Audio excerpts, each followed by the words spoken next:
ਤੇ prime time show ਦਾ ਦੂਜਾ ਭਾਗ ਲੈ ਕੇ ਅਸੀਂ ਤੁਹਾਡੀ ਸੇਵਾ 'ਚ ਹਾਜ਼ਰ ਹੋ ਗਏ ਜੀ। ਮੈਂ ਤੇ ਮੇਰੇ ਨਾਲ ਚੰਡੀਗੜ੍ਹ ਸਟੂਡੀਓ ਤੋਂ ਸੁਸ਼ੀਲ ਦਸਾਂਝ ਜੁੜ ਗਏ ਆ, ਸਾਡੀ ਟੀਮ ਦੇ ਮੈਂਬਰ, ਤੇ ਅਸੀਂ ਰਲ ਮਿਲ ਕੇ ਕਰਾਂਗੇ ਕੁਝ ਗੱਲਾਂ ਬਾਤਾਂ ਤੁਹਾਡੇ ਨਾਲ। ਭਾਰਤ ਦੀਆਂ ਖਬਰਾਂ ਦੇ ਉੱਤੇ ਚਰਚਾ, ਕੁਝ ਪੰਜਾਬ ਦੀਆਂ ਖਬਰਾਂ। ਸਭ ਤੋਂ ਪਹਿਲਾਂ ਦਸਾਂਝ ਸਾਹਿਬ, ਤੁਹਾਡਾ ਸਵਾਗਤ ਹੈ ਜੀ। ਜੀ ਆਇਆਂ ਨੂੰ।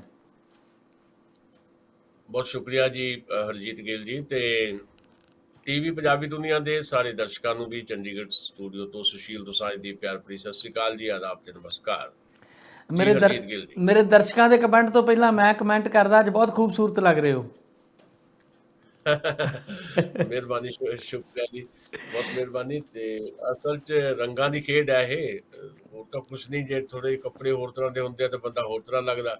ਅੱਜ ਥੋੜਾ ਜਿਹਾ ਕੱਪੜੇ ਇਸ ਕਿਸਮ ਦੇ ਆ, ਯੈਲੋ ਸ਼ਰਟ ਹੈ, ਟੀ ਸ਼ਰਟ ਹੈ, ਤੇ ਉਹਦੇ ਕਰਕੇ ਰੰਗ ਨਿਖਰਿਆ ਲੱਗਦਾ। ਕਪਾਹੀ ਰੰਗ ਕਹਿੰਦੇ ਇਹਨੂੰ। ਪਤਾ ਨਹੀਂ, ਹੁਣ ਤਾਂ ਤੁਹਾਨੂੰ ਜ਼ਿਆਦਾ ਪਤਾ। ਨਹੀਂ, ਸਮਾਰਟ ਉਹਦਾ ਵੀ ਇਹ ਆ ਲੱਗ, ਵੀ ਸੋਹਣੇ ਲੱਗ ਰਹੇ ਹੋ, ਸਮਾਰਟ ਲੱਗ ਰਹੇ ਹੋ, ਔਰ ਵਧੀਆ ਲੱਗਦਾ ਹੈ। ਨਹੀਂ, ਥੈਂਕ ਯੂ, ਸ਼ੁਕਰੀਆ ਅੱਛਾ ਜੀ। ਦਸਾਂਝ ਸਾਹਿਬ, ਸਭ ਤੋਂ ਪਹਿਲਾਂ ਆਪਾਂ ਥੋੜੀ ਜਿਹੀ ਭਾਰਤ ਦੀ ਨੈਸ਼ਨਲ ਪੋਲਿਟਿਕਸ ਦੀ ਗੱਲ ਕਰ ਲਈਏ। ਜਿਸ ਤਰੀਕੇ ਨਾਲ ਮੋਦੀ ਸਾਹਿਬ ਨੇ, ਅਮਿਤ ਸ਼ਾਹ ਨੇ ਸਰਕਾਰ ਚਲਾਈ ਆ ਪਿਛਲੇ 7 ਸਾਲ, ਲੋਕ ਕਾਫੀ ਉਤੋਂ ਮਤਲਬ ਹਤਾਸ਼ ਵੀ ਨੇ, ਨਿਰਾਸ਼ ਵੀ ਨੇ, ਤੇ ਉਸ ਤੋਂ ਵੀ ਜ਼ਿਆਦਾ ਨਿਰਾਸ਼ ਨੇ ਆਪੋਜੀਸ਼ਨ ਪਾਰਟੀਆਂ ਵੱਲੋਂ ਕਿ ਉਹਨਾਂ ਦਾ ਰੋਲ ਜਿਹੜਾ ਨਾ ਦੇ ਬਰਾਬਰ ਹੋ ਗਿਆ, ਮੀਡੀਆ ਦਾ ਰੋਲ ਨਾ ਦੇ ਬਰਾਬਰ ਹੋ ਗਿਆ। ਹੋਇਆ ਤੇ ਰੋਲ ਇਹ ਵੀ ਸਗੋਂ ਸਾਰਾ ਦਾ ਸਾਰਾ ਹੀ ਇੱਕ ਤਕੜੀ 'ਚ ਤੁਲ ਗਿਆ ਸਭ ਕੁਝ, ਦੂਜੇ ਪਾਸੇ ਦੀ ਗੱਲ ਕਰਨ ਵਾਲਾ ਕੋਈ ਬਚਿਆ ਹੀ ਨਹੀਂ। ਤੇ ਹੁਣ ਆ ਕੇ ਸ਼ਰਦ ਪਵਾਰ ਹੀ ਨਹੀਂ, ਬਹੁਤ ਬਜ਼ੁਰਗ ਲੀਡਰ ਨੇ, ਬੜੇ ਐਕਸਪੀਰੀਅੰਸ ਲੀਡਰ ਨੇ, ਲੰਬਾ ਸਮਾਂ ਉਹਨਾਂ ਦੀ ਮਰਾਠਾ ਪੋਲਿਟਿਕਸ 'ਤੇ ਬੜੀ ਪਕੜ ਰਹੀ ਆ, ਭਾਰਤ ਦੀ ਪੋਲਿਟਿਕਸ 'ਚ ਵੀ ਉਹਨਾਂ ਦਾ ਕਾਫੀ ਰੋਲ ਰਿਹਾ ਆ। ਉਹਨਾਂ ਦੀ ਪਹਿਲ ਕਦਮੀ ਕਹਿ ਲਓ, ਜਾਂ ਉਹਨਾਂ ਦੇ ਘਰ ਵਿੱਚ 8 ਪਾਰਟੀਆਂ ਦੀ ਮੀਟਿੰਗ ਹੋਈ ਆ, ਹਿਲਜੁਲ ਕੋਈ ਹੋਈ ਆ, ਜਿਹਨੂੰ ਲੈ ਕੇ ਬੀਜੇਪੀ ਵਾਲੇ ਤਾਂ ਵੈਸੇ ਜਿਹੜੇ ਸ਼ਾਸਨ ਕਰ ਰਹੇ ਹੁੰਦੇ ਆ ਲੋਕ, ਜਦੋਂ ਕਾਂਗਰਸ ਵਾਲੇ ਤਾਕਤ ਵਿੱਚ ਸੀਗੇ ਤੇ ਉਹ ਵੀ ਦੂਜਿਆਂ ਨੂੰ ਟਿਚਰਾਂ ਹੀ ਕਰਦੇ ਹੁੰਦੇ ਸੀ ਕਿ ਇਹਨਾਂ ਦਾ ਕੀ ਹੈ ਜੀ। ਤੇ ਹੁਣ ਇਦਾਂ ਦਾ ਹੀ ਜਿਹੜਾ ਉਹ ਜਿਹੜੀ ਬੀਜੇਪੀ ਦੀ ਧਿਰ ਆ ਉਹਦੇ ਵੱਲੋਂ ਹੋ ਰਿਹਾ ਹੈ ਕਿ ਇਹੋ ਜਿਹੀਆਂ ਮੀਟਿੰਗਾਂ ਦਾ ਕੋਈ ਅਸਰ ਨਹੀਂ ਆ ਲੋਕਾਂ ਦੇ ਉੱਤੇ। ਸੋ ਜਿਹੜੀ ਇਹ ਪੋਲਿਟਿਕਸ ਚੱਲ ਰਹੀ ਆ ਭਾਰਤ ਦੀ, ਨੈਸ਼ਨਲ ਪੋਲਿਟਿਕਸ ਕੋਈ ਹਿਲਜੁਲ ਹੋ ਰਹੀ ਆ, ਇਹਦੇ ਦੂਰ ਰੱਸੀ ਸਿੱਟੇ ਕੀ ਹੋ ਸਕਦੇ ਆ, ਇਹਦੇ ਮੌਜੂਦਾ ਦੌਰ 'ਚ ਕੀ ਮਾਇਨੇ ਆ, ਤੇ ਕੀ ਉਹ ਜਿਹੜੇ ਲੀਡਰ ਨੇ ਉਹ ਭਾਰਤ ਦੀ ਡੈਮੋਕ੍ਰੇਸੀ ਨੂੰ ਬਚਾਉਣ 'ਚ ਕੋਈ ਰੋਲ ਅਦਾ ਕਰ ਸਕਦੇ ਆ ਕਿ ਨਹੀਂ ਕਰ ਸਕਦੇ, ਇਹਦੇ ਤੇ ਆਪਾਂ ਥੋੜੀ ਜਿਹੀ ਗੱਲਬਾਤ ਕਰ ਲਈਏ। ਹਰਜੀਤ ਗਿੱਲ ਜੀ, ਜਿਹੜੀ ਇਹ ਮੀਟਿੰਗ ਹੋਈ ਆ, ਇਹ ਥੋੜੀ ਜਿਹੀ ਗੱਲ ਸਪਸ਼ਟ ਕਰਨ ਵਾਲੀ ਹੈ ਕਿ ਇਹ ਮੀਟਿੰਗ ਸ਼ਰਦ ਪਵਾਰ ਹੋਰਾਂ ਨੇ ਕਾਲ ਨਹੀਂ ਕੀਤੀ ਜੀ। ਇਹ ਮੀਟਿੰਗ ਉਹਨਾਂ ਦੇ ਘਰ ਜ਼ਰੂਰ ਹੋਈ ਹੈ।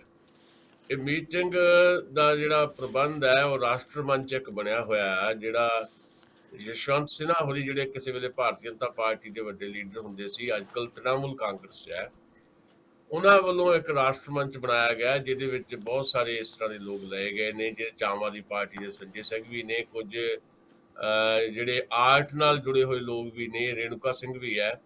ਤੇ ਉਹਨਾਂ ਦੀ ਬੇਨਤੀ ਉੱਪਰ ਸ਼ਰਦ ਪਵਾਰ ਦੀ ਰਿਹਾਇਸ਼ 'ਤੇ ਮੀਟਿੰਗ ਕਾਲ ਹੋਈ ਸੀ, ਜਿਹਦੇ ਵਿੱਚ ਖੱਬੀਆਂ ਪਾਰਟੀਆਂ ਵੀ ਸ਼ਾਮਲ ਹੋਈਆਂ, ਤੇ ਉਹਦੇ ਵਿੱਚ ਰਾਸ਼ਟਰੀ ਜਨਤਾ ਦਲ ਵੀ ਤੇ ਕੁਝ ਹੋਰ ਪਾਰਟੀਆਂ ਵੀ ਸ਼ਾਮਲ ਹੋਈਆਂ। ਪਰ ਉੱਥੋਂ ਬਾਅਦ ਜਿਹੜੀਆਂ ਗੱਲਾਂ ਬਾਤਾਂ ਨਿਕਲੀਆਂ ਉਹ ਇਹ ਹੈ ਕਿ ਉਹਨਾਂ ਨੇ ਕਿਹਾ ਕਿ ਜਿਹੜਾ ਇਹ ਅੰਦਾਜ਼ੇ ਲਾਏ ਜਾ ਰਹੇ ਨੇ ਜਾਂ ਕਿਆਸ ਰਾਈਆਂ ਵੀ ਖਬਰੇ ਅਸੀਂ ਗੈਰ ਬੀਜੇਪੀ ਤੇ ਗੈਰ ਕਾਂਗਰਸੀ ਕੋਈ ਤੀਜਾ ਮੋਰਚਾ ਬਣਾ ਰਹੇ ਹਾਂ, ਇਦਾਂ ਦੀ ਕੋਈ ਗੱਲ ਨਹੀਂ। ਅਸੀਂ ਸਿਰਫ ਇੱਕ ਵਿਚਾਰ ਚਰਚਾ ਲਈ ਇਕੱਠੇ ਹੋਏ ਸੀ ਵੀ ਅੱਜ ਦੇ ਹਾਲਾਤ ਦੇ ਵਿੱਚ ਕਿਵੇਂ ਜਿਹੜੀ ਇਹ ਸਰਕਾਰ ਹੈ ਹਰ ਤਰ੍ਹਾਂ ਦੇ ਜਿਹੜੇ ਸੰਵਿਧਾਨਕ ਅਦਾਰਿਆਂ ਦੇ ਉੱਤੇ ਕਬਜ਼ਾ ਕਰਦੀ ਜਾ ਰਹੀ ਹੈ, ਜਾਂ ਕਿਸੇ ਵੀ ਕਿਸਮ ਦੀ ਜਿਹੜੀ ਸੁਤੰਤਰਤਾ ਹੈ ਬੋਲਣ ਦੀ, ਤੁਰਨ ਦੀ, ਫਿਰਨ ਦੀ, ਉਹਦੇ ਤੇ ਪਾਬੰਦੀਆਂ ਦਰ ਪਾਬੰਦੀਆਂ ਲੱਗ ਰਹੀਆਂ, ਵੀ ਇਹਦੇ ਖਿਲਾਫ ਇੱਕ ਮਾਹੌਲ ਜਿਹੜਾ ਦੇਸ਼ ਵਿੱਚ ਤਿਆਰ ਕੀਤਾ ਜਾਏ ਤੇ ਲੋਕਾਂ ਨੂੰ ਟੋਇਆ ਜਾਏ ਵੀ ਉਹ ਮਾਹੌਲ ਤਿਆਰ ਕਰਨ ਦੇ ਵਿੱਚ ਕਿਹੜੀਆਂ ਚੀਜ਼ਾਂ ਜਿਹੜੀਆਂ ਇੰਪੋਰਟੈਂਟ ਹੈ। ਇਹਨੂੰ ਇਹ ਐਕਸਰਸਾਈਜ਼ ਨਾ ਸਮਝਿਆ ਜਾਏ ਕਿ ਕੋਈ ਥਰਡ ਫਰੰਟ ਬਣ ਰਿਹਾ ਕਾਂਗਰਸ ਤੋਂ ਬਿਨਾਂ। ਰਾਹੁਲ ਗਾਂਧੀ ਤੋਂ ਜਦੋਂ ਇਹਦੇ ਬਾਰੇ ਪੁੱਛਿਆ ਗਿਆ, ਉਹਨਾਂ ਨੇ ਕਿਹਾ ਕਿ ਮੈਂ ਜਿਸ ਸਿਚੁਏਸ਼ਨ ਦੇ ਵਿੱਚ ਭਾਰਤ ਦੀ ਹਾਲਤ ਆ, ਇਸ ਸਿਚੁਏਸ਼ਨ ਦੇ ਵਿੱਚ ਕੋਈ ਹੋਰ ਗੱਲ ਕਰਕੇ ਨਾ ਤਾਂ ਮੈਂ ਤੁਹਾਨੂੰ ਭਟਕਾਉਣਾ ਚਾਹੁੰਦਾ, ਨਾ ਮੈਂ ਮੁੱਦੇ ਨੂੰ ਭਟਕਾਉਣਾ ਚਾਹੁੰਦਾ। ਵਕਤ ਆਏਗਾ ਤਾਂ ਉਦੋਂ ਅਸੀਂ ਇਹਦੇ ਬਾਰੇ ਵੀ ਗੱਲ ਕਰਾਂਗੇ। ਸੋ ਜਿਹੜਾ ਇੱਕ ਸਵਾਲ ਉੱਠ ਰਿਹਾ ਹੈ ਵੀ ਖਬਰੇ ਇਹ ਗੈਰ ਕਾਂਗਰਸੀ ਭਾਜਪਾ ਦੇ ਖਿਲਾਫ ਕੋਈ ਥਰਡ ਫਰੰਟ ਜਿਹੜਾ ਬਣ ਰਿਹਾ, ਕੋਈ ਉਹਦੀ ਐਕਸਰਸਾਈਜ਼ ਹੈ। ਹੋ ਸਕਦਾ ਉਹਦੇ ਪਿੱਛੇ ਥੋੜੀ ਬਹੁਤ ਇਦਾਂ ਦੀ ਐਕਸਰਸਾਈਜ਼ ਹੋਵੇ ਵੀ, ਪਰ ਓਪਨਲੀ ਉਹਨਾਂ ਨੇ ਇਸ ਗੱਲ ਤੋਂ ਇਨਕਾਰ ਕੀਤਾ ਹੈ। ਦੂਜੀ ਗੱਲ ਮੈਂ ਵੀ ਇਹ ਸਮਝਦਾ ਹੈ ਕਿ ਜਿਸ ਕਿਸਮ ਦਾ ਭਾਰਤ ਦੇ ਵਿੱਚ ਹਾਲਾਤ ਬਣੇ ਹੋਏ ਨੇ, ਜਿਵੇਂ ਨਰਿੰਦਰ ਮੋਦੀ ਦੀ ਅਗਵਾਈ ਦੇ ਵਿੱਚ ਇੱਕ ਸਰਕਾਰ ਜਿਹੜੀ ਹੈ ਡਿਕਟੇਰੀਅਲ ਤਰੀਕੇ ਦੇ ਨਾਲ ਚੱਲ ਰਹੀ ਹੈ, ਤੇ ਉਹਦਾ ਮੁਕਾਬਲਾ ਕਰਨ ਵਾਸਤੇ ਕੋਈ ਵੱਖਰੇ ਵੱਖਰੇ ਮੋਰਚੇ ਜੇ ਬਣਨਗੇ, ਦੋ ਧਿਰੀ ਲੜਾਈ ਜੇ ਨਹੀਂ ਬਣਦੀ, ਵੱਖਰੇ ਵੱਖਰੇ ਮੋਰਚੇ ਬਣਨਗੇ, ਤੇ ਉਹਦਾ ਸਿੱਧਾ ਲਾਭ ਜਿਹੜਾ ਹੈ ਉਹ ਭਾਰਤੀ ਜਨਤਾ ਪਾਰਟੀ ਨੂੰ ਹੋਣਾ ਹੈ।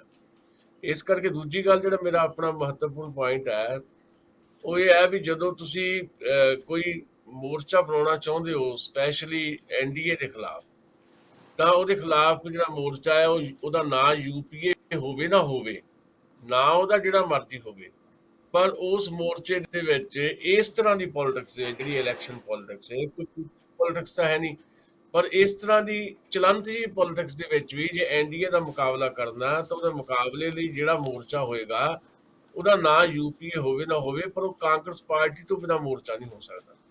ਕਿਉਂਕਿ ਕਾਂਗਰਸ ਪਾਰਟੀ ਥੋੜੀ ਬਹੁਤ ਜਾਂ ਮਰਦ ਅਵਸਥਾ 'ਚ ਵੀ ਆ, ਅਸੀਂ ਕਹਿੰਦੇ ਰਹਿੰਦੇ ਹਾਂ, ਪਰ ਉਹਦੇ ਬਾਵਜੂਦ ਭਾਰਤੀ ਜਨਤਾ ਪਾਰਟੀ ਦੇ ਮੁਕਾਬਲੇ ਜੇ ਕੋਈ ਕੌਮੀ ਪਾਰਟੀ ਇਸ ਵੇਲੇ ਵੀ ਹੈ, ਉਹ ਕਾਂਗਰਸ ਪਾਰਟੀ ਹੋਈ ਹੈ। ਭਾਵੇਂ ਵੱਖ-ਵੱਖ ਸੂਬਿਆਂ 'ਚ ਉਹਨਾਂ ਦੀ ਹਾਲਤ ਲਗਾਤਾਰ ਸੁੰਗੜਦੀ ਚਲੀ ਗਈ ਹੈ, ਪਰ ਫਿਰ ਵੀ ਜੇ ਕੋਈ ਕੌਮੀ ਪਾਰਟੀ ਹੈ ਉਹਦੇ ਮੁਕਾਬਲੇ ਬੀਜੇਪੀ ਦੇ, ਤਾਂ ਕਾਂਗਰਸ ਹੀ ਹੈ।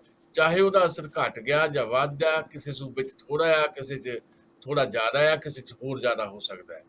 ਸੋ ਜਿਹੜੇ ਇਹ ਲੋਕ ਨੇ, ਜੇ ਇਹ ਮੋਰਚਾ ਬਣਾਉਣਗੇ, ਤਾਂ ਫਿਰ ਕੀ ਅਸੀਂ ਇਹ ਉਮੀਦ ਕਰ ਸਕਦੇ ਹਾਂ ਵੀ ਰਾਸ਼ਟਰਵਾਦੀ ਕਾਂਗਰਸ ਪਾਰਟੀ ਜਿਹੜੀ ਹੈ ਉਹ ਕਿੰਨਾ ਕੁ ਮਦਦ ਕਰ ਸਕਦੀ ਹੈ ਤ੍ਰਿਣਮੂਲ ਕਾਂਗਰਸ ਦੇ ਉਮੀਦਵਾਰਾਂ ਨੂੰ ਪੱਛਮੀ ਬੰਗਾਲ ਦੇ ਵਿੱਚ, ਕਿਉਂਕਿ ਤੁਹਾਡਾ ਆਪਣਾ ਬੇਸ ਉੱਥੇ ਨਹੀਂ ਹੈ, ਜਾਂ ਤ੍ਰਿਣਮੂਲ ਕਾਂਗਰਸ ਕਿੰਨਾ ਕੁ ਲਾਭ ਦੇ ਸਕਦੀ ਹੈ ਕਿਸੇ ਉਸ ਖੇਤਰੀ ਪਾਰਟੀ ਨੂੰ ਜਿਹੜੀ ਦੂਰ ਦਰਾਡੇ ਸੂਬੇ ਦੀ ਹੈ, ਜਿੱਥੇ ਤ੍ਰਿਣਮੂਲ ਕਾਂਗਰਸ ਦਾ ਕੋਈ ਆਧਾਰ ਨਹੀਂ ਹੈ। ਉਹਦੇ ਵਾਸਤੇ ਤੁਹਾਨੂੰ ਇੱਕ ਨੈਸ਼ਨਲ ਪਾਰਟੀ ਤਾਂ ਚਾਹੀਦੀ ਹੈ, ਕਿਉਂਕਿ ਇੱਥੇ ਸਾਡੇ ਚਰਚਾ ਚੱਲ ਰਹੀ ਹੈ ਵੀ ਖਬਰੇ ਇਹ ਥਰਡ ਫਰੰਟ ਦੀ ਐਕਸਰਸਾਈਜ਼ ਹੈ। ਸੋ ਇਹ ਥਰਡ ਫਰੰਟ ਦੀ ਐਕਸਰਸਾਈਜ਼ ਹੋਵੇ ਵੀ, ਜਦਕਿ ਉਹਨਾਂ ਨੇ ਆਪ ਇਨਕਾਰ ਕੀਤਾ, ਪਰ ਜੇ ਹੋਵੇ ਵੀ ਤਾਂ ਵੀ ਇਹ ਜਿਹੜੀ ਹੈ ਫਰੂਟਫੁਲ ਸਾਬਤ ਨਹੀਂ ਹੋਣੀ। ਇਹਦਾ ਕੋਈ ਬਹੁਤਾ ਹਾਂ ਪੱਖੀ ਨਤੀਜਾ ਨਿਕਲਣ ਵਾਲਾ ਨਹੀਂ ਹੈ। ਉਂਝ ਤਾਂ ਭਾਰਤ ਦੇ ਆਮ ਲੋਕਾਂ ਵਾਸਤੇ ਚਾਹੇ ਜਿਹੜਾ ਐਨਡੀਏ ਦੇ ਖਿਲਾਫ ਬਰਾਬਰ ਦਾ ਦੂਜਾ ਮੋਰਚਾ ਵੀ ਹੋਵੇ, ਜਿਹਨੂੰ ਅਸੀਂ ਕਹਿ ਰਹੇ ਹਾਂ ਜਿਸ ਕਾਂਗਰਸ ਪਾਰਟੀ ਸ਼ਾਮਲ ਹੋਣ ਤੋਂ ਬਿਨਾਂ ਮੋਰਚਾ ਕੰਪਲੀਟ ਨਹੀਂ ਹੁੰਦਾ, ਉਹ ਵੀ ਕੋਈ ਲੋਕਾਂ ਦੇ ਭਲੇ ਦਾ ਮੋਰਚਾ ਨਹੀਂ ਹੋਣਾ। ਪਰ ਥਰਡ ਫਰੰਟ ਜੇ ਬਣਨਾ ਚਾਹੀਦਾ ਤਾਂ ਫਿਰ ਇੱਦਾਂ ਦੇ ਲੋਕ ਜਿਹੜੇ ਆ, ਖੇਤਰੀ ਪਾਰਟੀਆਂ ਜਿਹੜੀਆਂ ਜਿਨ੍ਹਾਂ ਦਾ ਜਿਹੜਾ ਪੋਲੀਟੀਕਲ ਕਰੈਕਟਰ ਲਗਭਗ ਉੱਦਾਂ ਦਾ ਰਿਹਾ, ਉਹ ਕਰੈਕਟਰ ਵਾਲੀਆਂ ਪਾਰਟੀਆਂ ਜਿਹੜੀਆਂ ਉਸ ਮੋਰਚੇ 'ਚ ਨਹੀਂ ਹੋ ਸਕਦੀਆਂ। ਉਹਦੇ 'ਚ ਬਿਲਕੁਲ ਟੋਟਲੀ ਜਿਹੜੀਆਂ ਖੱਬੀਆਂ ਤੇ ਜਿਹੜੀਆਂ ਸਿੱਧੇ ਤੌਰ ਦੇ ਉੱਤੇ ਪ੍ਰੋਗਰੈਸਿਵ ਮੂਵਮੈਂਟ ਨਾਲ ਜੁੜੀਆਂ ਜਿਹੜੀਆਂ ਧਿਰਾਂ ਆ, ਜਿਹਦਾ ਇੱਕ ਕਨਸੈਪਟ ਕਿਸੇ ਵੇਲੇ ਤਸੱਵਰ ਕੀਤਾ ਗਿਆ ਸੀ ਭਾਰਤ ਦੇ ਵਿੱਚ, ਉਹ ਜਿਹੜਾ ਸੁਪਨਾ ਲਿਆ ਗਿਆ ਸੀ ਉਹ ਫੇਰੂ ਹੋ ਚੁੱਕਾ ਹੈ। ਉਹ ਖੁਦ ਜਿਨ੍ਹਾਂ ਨੇ ਸੁਪਨਾ ਲਿਆ ਸੀ ਉਹ ਸੁਪਨੇ ਨੂੰ ਉਹ ਤੋੜਨ ਵਾਲੇ ਆਪ ਨੇ, ਇਸ ਕਰਕੇ ਉਹਦੀ ਪੋਸੀਬਿਲਿਟੀ ਬਹੁਤੀ ਨਹੀਂ ਹੈ।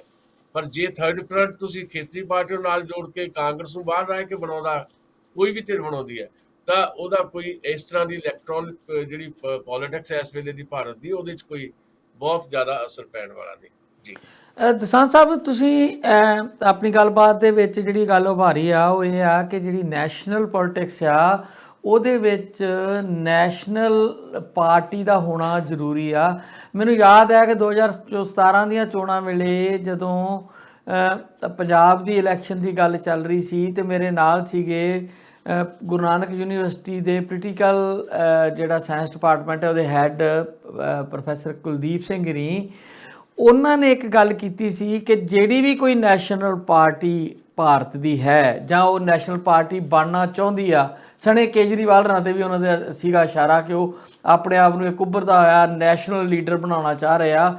ਉਹ ਕਹਿੰਦੇ ਸੀ ਕਿ ਜਿਹੜੀ ਨੈਸ਼ਨਲ ਕੋਈ ਵੀ ਪਾਰਟੀ ਆ ਉਹ ਇੱਕ ਸੂਤਰ 'ਚ ਭਾਰਤ ਨੂੰ ਪਰਾਉਣ ਦੀਆਂ ਗੱਲਾਂ ਤੇ ਕਰ ਸਕਦੀ ਆ, ਪਰ ਉਹ ਤਾਕਤਾਂ ਦਾ ਕੇਂਦਰੀਕਰਨ ਕਰੇਗੀ ਹਮੇਸ਼ਾ।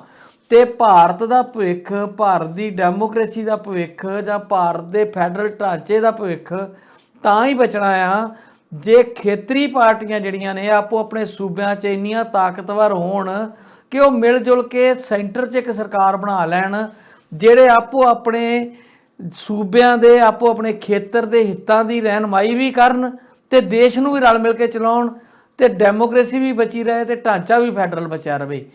ਇਹ ਇੱਕ ਵਜ਼ਨਦਾਰ ਮੈਨੂੰ ਉਹਨਾਂ ਦੀ ਦਲੀਲ ਲੱਗੀ ਆ। ਉਦੋਂ ਮੈਨੂੰ ਲੱਗਦੀ ਸੀ ਕਿ ਇਹ ਦਲੀਲ ਸ਼ਾਇਦ ਇੰਨੀ ਆਈਡੀਅਲਿਜ਼ਮ ਹੈ, ਇਹ ਦਲੀਲ ਹੈ ਨਹੀਂ। ਪਰ ਉਹਨਾਂ ਦਾ ਕਹਿਣਾ ਸੀ ਕਿ ਭਾਰਤ ਦੀ ਡੈਮੋਕ੍ਰੇਸੀ ਦਾ ਭਵਿੱਖ ਜਿਹੜਾ ਆ ਉਹ ਖੇਤਰੀ ਪਾਰਟੀਆਂ ਦੇ ਵਿੱਚ ਹੀ ਤੁਹਾਨੂੰ ਲੱਭੂਗਾ। ਕੋਈ ਵੀ ਜਿਹੜੀ ਪਾਰਟੀ ਤੁਸੀਂ ਨੈਸ਼ਨਲ ਪਾਰਟੀ ਕਹੋਗੇ ਉਹ ਹਮੇਸ਼ਾ ਸਾਰੇ ਅਧਿਕਾਰ ਖੋ ਕੇ ਆਪਣੇ ਹੱਥ 'ਚ ਕਰੂਗੀ। ਕਾਂਗਰਸ ਕਰਦੀ ਆਈ ਆ ਤੇ ਬੀਜੇਪੀ ਦਾ ਹਾਲ ਆਪਾਂ ਵੇਖ ਰਹੇ ਹਾਂ। ਦੇਖੋ ਉਹਦੇ 'ਚ ਗੱਲ ਉਹਨਾਂ ਦੀ ਠੀਕ ਹੈ, ਗੱਲ ਨਾਲ ਮੈਂ ਸਹਿਮਤ ਹਾਂ, ਪਰ ਉਹ ਨਾਲ ਭਵਿੱਖ ਲਫ਼ਜ਼ ਵਰਤ ਰਹੇ ਨੇ ਤੇ ਆ ਜਿਹੜਾ ਵਰਤਮਾਨ ਹੈ ਭਾਰਤ ਦਾ ਉਹਦੇ 'ਚ ਪੋਸੀਬਿਲਿਟੀ ਹਾਲ ਫਿਲਹਾਲ ਨਹੀਂ ਹੈ। ਤੇ ਦੂਜੀ ਗੱਲ ਜਿਹੜੀ ਮੈਂ ਕੌਮੀ ਪਾਰਟੀ ਦੀ ਗੱਲ ਕਰ ਰਿਹਾ ਉਹ ਮੈਂ ਫੈਲਾਅ ਦੇ ਲੈਵਲ ਤੇ ਕਰ ਰਿਹਾ ਵੀ ਜੇ ਤੁਸੀਂ ਇਸ ਤਰ੍ਹਾਂ ਦੀ ਜਿਹੜੀ ਸਰਕਾਰ ਹੈ ਐਨਡੀਏ ਵਰਗੀ ਜਿਹੜੀ ਗਵਰਨਮੈਂਟ ਹੈ ਨਰਿੰਦਰ ਮੋਦੀ ਦੀ, ਇਹਦਾ ਮੁਕਾਬਲਾ ਕਰਨਾ ਹੈ, ਹਾਲ ਫਿਲਹਾਲ ਇਦਾਂ ਦੀਆਂ ਸਥਿਤੀਆਂ ਨਹੀਂ ਹੈ ਕਿ ਜਿਹੜੀਆਂ ਰੀਜਨਲ ਪਾਰਟੀਆਂ ਜਿਹੜੀਆਂ ਇੰਨੀਆਂ ਤਾਕਤਵਰ ਹੋ ਗਈਆਂ ਹੋਣ ਵੀ ਉਹ ਇਦਾਂ ਦੇ ਜਿਹੜੇ ਸਾਰਥਕ ਕਿਸਮ ਦੇ ਨਤੀਜੇ ਲੈ ਕੇ ਆ ਸਕਣ ਤਾਂ ਜੋ ਦੇਸ਼ ਦੇ ਵਿੱਚ ਜਿਹੜੀ ਇਸ ਤਰ੍ਹਾਂ ਦੀ ਇੱਕ ਸਰਕਾਰ ਜਿਹੜੀ ਫੈਡਰਲ ਢਾਂਚੇ ਦੀ ਹਮਾਇਤੀ ਹੋਵੇ ਓਵਰਆਲ, ਉਹ ਸਰਕਾਰ ਜਿਹੜੀ ਬਣ ਸਕੇ। ਇਹ ਵਰਤਮਾਨ ਹਾਲਾਤ ਇਸ ਪਾਸੇ ਵੱਲ ਬਿਲਕੁਲ ਵੀ ਇਸ਼ਾਰਾ ਨਹੀਂ ਕਰਦੇ।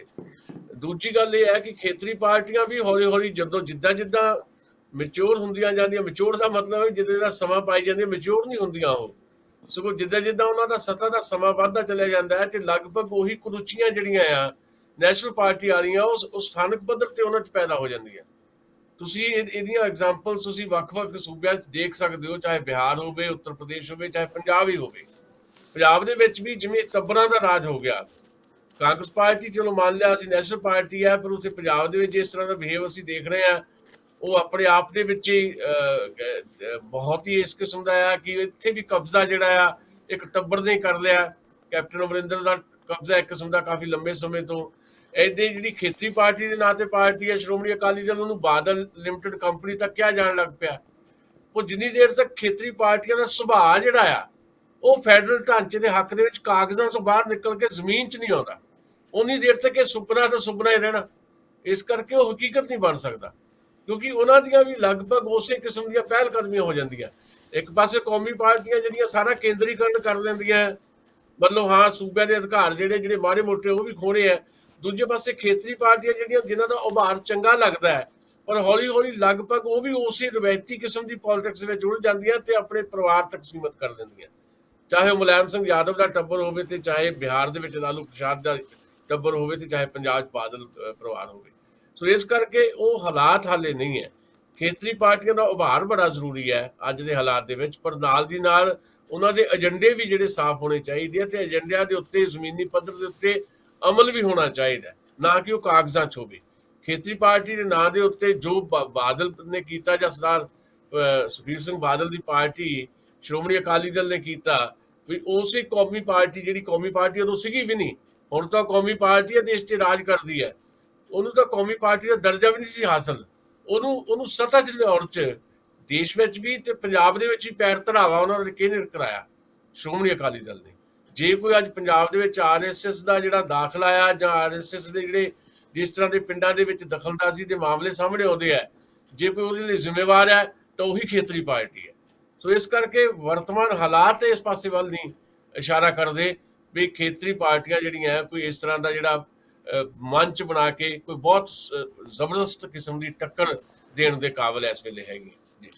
ਦਸਾਂਝ ਸਾਹਿਬ, ਮੈਨੂੰ ਕਦੀ ਕਦੀ ਲੱਗਦਾ ਹੁੰਦਾ ਆ ਕਿ ਪੰਜਾਬ ਦੇ ਵਿੱਚ ਜਿੱਦਾਂ ਸ਼੍ਰੋਮਣੀ ਅਕਾਲੀ ਦਲ ਦਾ ਮੁੱਢਲਾ ਦੌਰ ਸੀਗਾ ਤੇ ਜਿੱਦਾਂ ਦਾ ਉਹਨਾਂ ਦਾ ਸ਼ਾਨਾ ਮੱਤਾ ਇਤਿਹਾਸ ਵੀ ਰਿਹਾ ਆ ਤੇ ਪੰਜਾਬ ਦੇ ਭਲੇ ਲਈ ਜਿਹੜੇ ਉਹਨਾਂ ਨੇ ਕੰਮ ਕੀਤੇ, ਲੜਾਈਆਂ ਲੜੀਆਂ, ਹਾਲਾਂਕਿ ਬਲੰਡਰ ਬੜੀਆਂ ਵੱਡੀਆਂ ਕੀਤੀਆਂ ਨੇ। ਪੰਜਾਬ ਦੀ ਵੰਡ ਵਾਲੀ ਬਲੰਡਰ ਪਤਾ ਨਹੀਂ ਲੋਕ ਅਜੇ ਤੱਕ ਵੀ ਕਹੀ ਜਾਂਦੇ ਨੇ ਕਿ ਭਾਸ਼ਾ ਦੇ ਆਧਾਰ ਤੇ ਸੂਬੇ ਨਹੀਂ ਸੀ ਬਣ ਰਹੇ, ਤਾਂ ਕਰਕੇ ਪੰਜਾਬ ਨੇ ਲੜਾਈ ਲੜੀ, ਲੰਬੀ ਲੜਾਈ ਲੜੀ, ਅਕਾਲੀਆਂ ਨੇ ਮੋਰਚਾ ਲਾਇਆ। ਮੈਨੂੰ ਤਾਂ ਲੱਗਦਾ ਕਿ ਉਹ ਆਪਣੇ ਪੈਰਾਂ 'ਚ ਕੁਹਾੜਾ ਮਾਰਿਆ ਪੰਜਾਬੀਆਂ ਨੇ ਖੁਦ ਇਹ ਮੋਰਚਾ ਲਾ ਕੇ। ਪਰ ਕਿਤੇ ਨਾ ਕਿਤੇ ਕਿਉਂਕਿ ਪੰਜਾਬ ਦੇ ਵਿੱਚ ਇੱਕ ਛੋਟਾ ਪੰਜਾਬ ਹੋ ਗਿਆ ਤੇ ਇਹਦੇ ਵਿੱਚ ਬਹੁਤ ਗਿਣਤੀ ਸਿੱਖ ਭਾਈਚਾਰੇ ਦੀ ਹੋ ਗਈ ਜਿਨ੍ਹਾਂ ਦਾ ਪਹਿਰਾਵਾ ਵੱਖਰਾ ਆ, ਧਾਰਮਿਕ ਤੌਰ ਤੇ ਵੀ ਆਪਣੇ ਆਪ ਨੂੰ ਉਹ ਵੱਖਰਾ ਸਮਝਦੇ ਨੇ ਜਾਂ ਹੈ ਨੇ ਧਰਮ ਉਹਨਾਂ ਦਾ ਵੱਖਰਾ। ਉਹਦਾ ਕਰਕੇ ਜਿਹੜੀ ਕੇਂਦਰ 'ਚ ਕੋਈ ਵੀ ਹੁਕਮਰਾਨ ਪਾਰਟੀ ਸੀਗੀ ਉਹ ਉਹਨਾਂ ਦੀ ਨਜ਼ਰ 'ਚ ਆਉਂਦੇ ਰਹੇ, ਰੜਕਦੇ ਰਹੇ ਤੇ ਉਹਨਾਂ ਨੂੰ ਦਬਾਉਣਾ ਬਹੁਤ ਸੌਖਾ ਹੋ ਗਿਆ ਕਿਉਂਕਿ ਉਹਨਾਂ 'ਤੇ ਬੜੀ ਛੇਤੀ ਕੋਈ ਲੇਬਲ ਲੱਗ ਸਕਦਾ ਸੀਗਾ ਕਿ ਇਹ ਪੱਖਵਾਦੀ ਹੋ ਸਕਦੇ ਨੇ, ਇਹਨਾਂ ਦਾ ਧਰਮ ਅਲੱਗ ਹੋਣ ਕਰਕੇ ਇਹਨਾਂ ਦਾ, ਹਾਲਾਂਕਿ ਉਹਨਾਂ ਦਾ ਜਿਹੜਾ ਇਤਿਹਾਸ ਆ ਪਿਛਲਾ ਉਹ ਦੇਸ਼ ਭਗਤੀ ਦੇ ਨਾਲ ਭਰਿਆ ਪਿਆ ਇਤਿਹਾਸ ਹੈ, ਪਰ ਉਹਨੂੰ ਨਿਖੇੜ ਕੇ ਉਹਨੂੰ ਬਦਨਾਮ ਕਰਨਾ ਜਿਹੜੀਆਂ ਕੇਂਦਰੀ ਤਾਕਤਾਂ ਸੀ ਬਹੁਤ ਸੌਖਾ ਸੀਗਾ, ਪਰ ਬਾਕੀ ਭਾਰਤ 'ਚ ਇਦਾਂ ਨਹੀਂ ਸੀਗਾ। ਉੱਥੇ ਦੀਆਂ ਖੇਤਰੀ ਪਾਰਟੀਆਂ ਦੀ ਤੇ ਮਜਬੂਰੀ ਨਹੀਂ ਸੀਗੀ। ਇਸ ਚੀਜ਼ ਨੂੰ ਤੁਸੀਂ ਕਿੱਦਾਂ ਦੇਖਦੇ ਹੋ?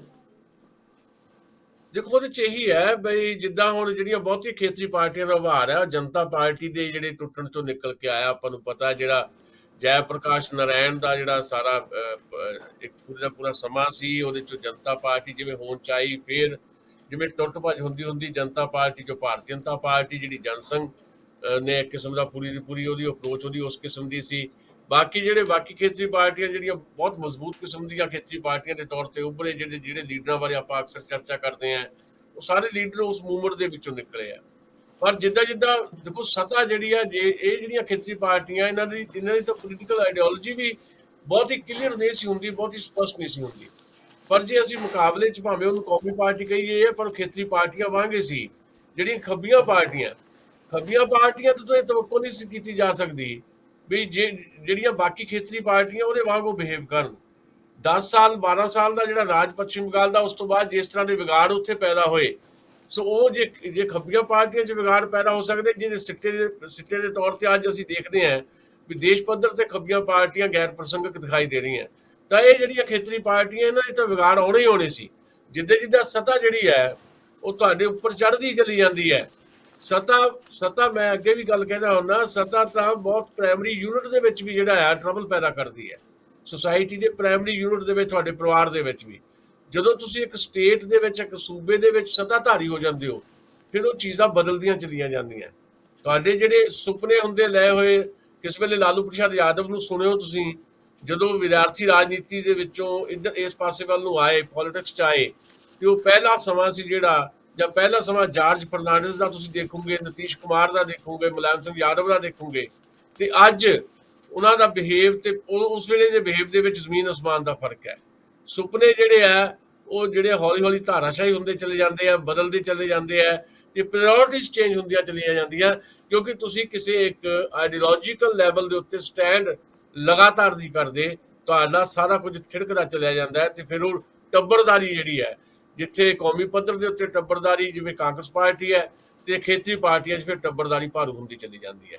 ਲੀਡਰ ਜਿਹੜੇ ਆ ਉਸ ਵੇਲੇ ਵਿੱਚ ਆਪਣੇ ਟੱਬਰ ਜਿਹੜੇ ਆ ਉਹਨੂੰ ਪਾਲਣ ਤੇ ਲੱਗ ਜਾਂਦੇ ਆ।